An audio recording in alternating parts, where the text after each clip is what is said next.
എനിക്ക് പറ്റുന്നില്ല അത് വിശ്വസിക്കാനേതാ. സി ഇവിടെയും അവർ പറയുന്ന ഒരു കാര്യമുണ്ട്. അതായത് നിങ്ങൾ ഇങ്ങനെയൊക്കെ കരുതുന്നുണ്ടോ എന്ന് ചോദിക്കുന്ന സമയത്ത് ഇതൊന്നും ചെയ്തു എന്ന് എനിക്കിപ്പോഴും വിശ്വസിക്കാൻ പറ്റുന്നില്ല, എനിക്ക് എന്നൊരു രീതിയിൽ അവർ സംസാരിക്കുന്നുണ്ട്. അപ്പോൾ ഇവിടെയും ഈ ഓർമ്മയില്ല എന്ന് പറയുന്നത് പോലെ തന്നെ വളരെ റിപ്പീറ്റഡ് ആയിട്ട് വാക്കുകളും ഇവിടെ, അതായത് എനിക്ക് വിശ്വസിക്കാൻ പറ്റുന്നില്ല എന്നുള്ള രീതിയിൽ ഒന്നിൽ കൂടുതൽ തവണ റിപ്പീറ്റ് ചെയ്ത് അവിടെ വരുന്നുണ്ട്.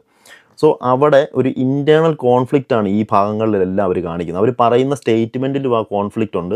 അവരുടെ ഒരു സ്റ്റേറ്റ്മെൻറ്റ് പാറ്റേൺ അല്ലെ അവർ സംസാരിക്കുന്ന രീതിയിൽ അവരുടെ ലാംഗ്വേജ് പാറ്റേണിലും ആ ഒരു റെപ്പറ്റീഷൻ കൃത്യമായിട്ട് നമുക്ക് കാണാൻ പറ്റുന്നുണ്ട്. നെക്സ്റ്റ് ഭാഗത്തേക്ക് പോകാം. അവരൊക്കെ പറയുന്നുണ്ട്, പോലീസിനൊക്കെ വിവരം കിട്ടുന്നുണ്ട്, അഫാൻ പല കാര്യങ്ങളും പറഞ്ഞിട്ടുമുണ്ട്. അപ്പോൾ നിങ്ങൾ ഈ കുടുംബം ഒന്നാകെ ഈ ജീവിതം അവസാനിപ്പിക്കാൻ തീരുമാനിച്ചിരുന്നു, അങ്ങനെയൊക്കെയുള്ള സത്യമായിരുന്നു? കുടുംബം ഒന്നാകെ അങ്ങനെയൊന്നും പറഞ്ഞിട്ടില്ല.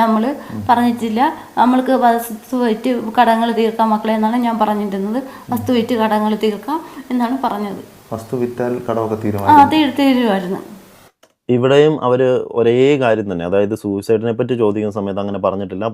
അതുപോലെ തന്നെ കടം വീട്ടുന്ന കാര്യം പറയുമ്പോഴും അങ്ങനെ പറഞ്ഞിട്ടില്ല എന്ന് പറഞ്ഞൊരു പാറ്റേൺ ഫോളോ ചെയ്യുന്നുണ്ട്.